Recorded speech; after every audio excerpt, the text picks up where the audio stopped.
I have had what's in this box that is a Lego for 20 years, and I've never opened it. I mean, I've opened this box. This box, I just put the other box in. But the Lego box that's in here, I've never opened, and I've had for 20 years. Hey friends, welcome to Stacking Stories. My name is Ryan, and this is the Lego channel I recently started. Thank you so much for joining me on this fun adventure where I just talk about Lego and Lego photography, which I absolutely love.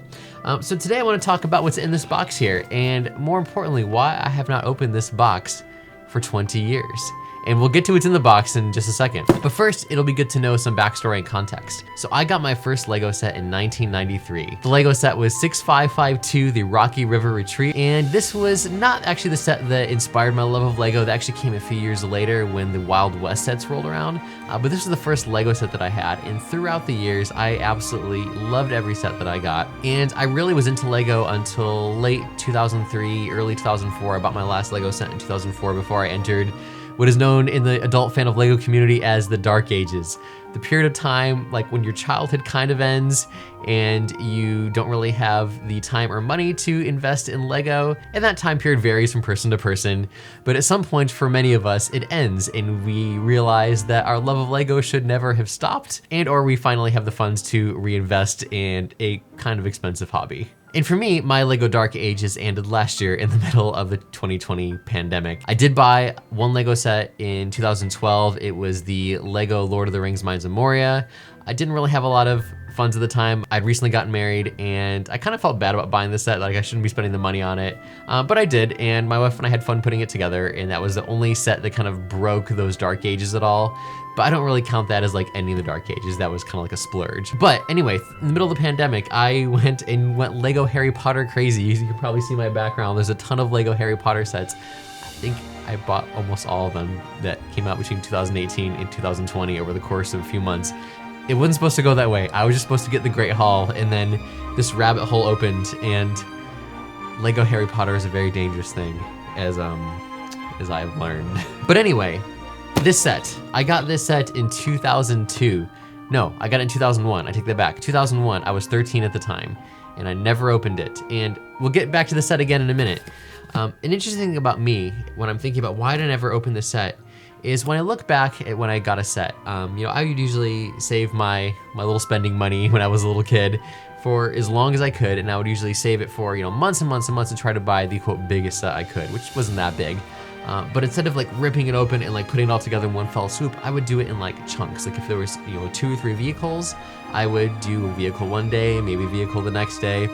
And same for Christmas, when I would often get a larger Lego set.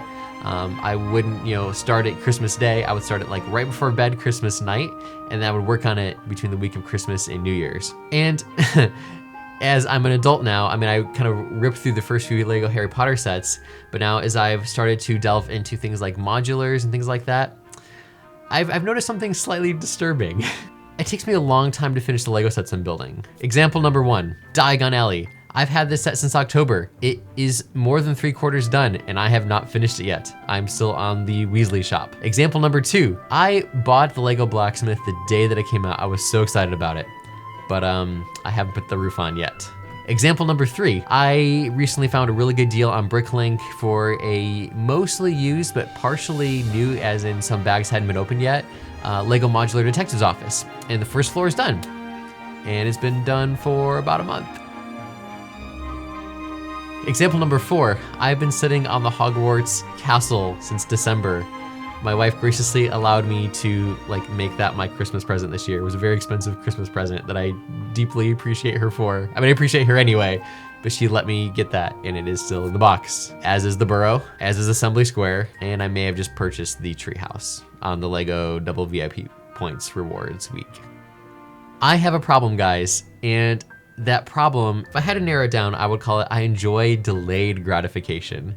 I like having something to look forward to, and I almost like the anticipation of building a set better than having it completed, if that makes sense. I think it's why Diagon Alley still isn't done yet. I don't want it to be done. I want to keep building it. And same with the Blacksmith. The Blacksmith is probably my favorite Lego set that I've ever owned, as far as enjoyability of putting it together and how it looks in the end. It's just a fantastic set, and I don't want that experience to be over. For better or for worse, I guess enjoy delayed gratification. I'd rather wait as long as I can and then enjoy something. And I guess 13-year-old me in 2001 decided that I just wanted to wait and save this set for as long as I could. Which brings us back to this set, and you guys probably want to know what's in this box that I've been teasing for a while. If you're even still here, you may have clicked off the video already just because of my rambling. But this set, I'm gonna go ahead and open the box. It's not anything super special, guys. It's from a Lego thing that didn't last long, and I doubt many people had sets from this, and few people remember it. It's the Lego Technic Throwbots line. This was a line of sets that came out, I think around 1999, and they were little like Transformer characters in a way that had these little arms that could shoot discs, and that's what they were called. They were like throwbots. You could throw the discs.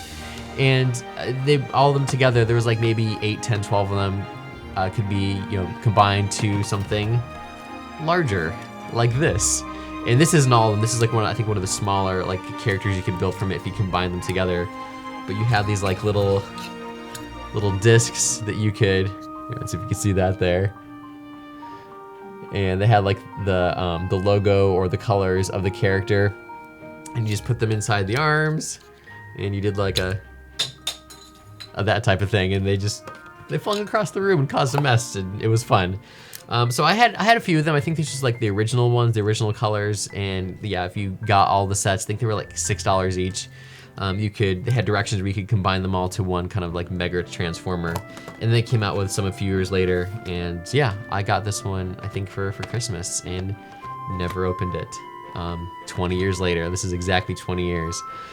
So at this point, I don't know. I mean, I looked it up online, and it's going for like $40, but it's not something that I'm willing to, sell for that amount of money just because it is nostalgic at this point. I think for me, I'm just gonna keep saving it. I think I'll know when the moment's right. Maybe it'll be a moment with my kids where I feel like we should pull out something. Maybe I'll do it with my dad and my kids. I'm not sure. But that's the story of how I've been saving this set for 20 years. Most people have like epic Lego sets. No, I would say most people. People who are like saving Lego sets are saving these like epic ones to like sell later on or just like as a collector's item. This is not really a collector's item very much. I'm curious to know though, when you buy a Lego set, how long do you save it? Do you prefer to put it together right away, or do you like the delayed gratification of waiting as long as you can? Are there any sets that you've been saving? How long have you been saving for? Drop them in the comments below. I'd love to discuss this with you guys. Thanks for watching this crazy video, and until next time, I hope you have fun building some Legos.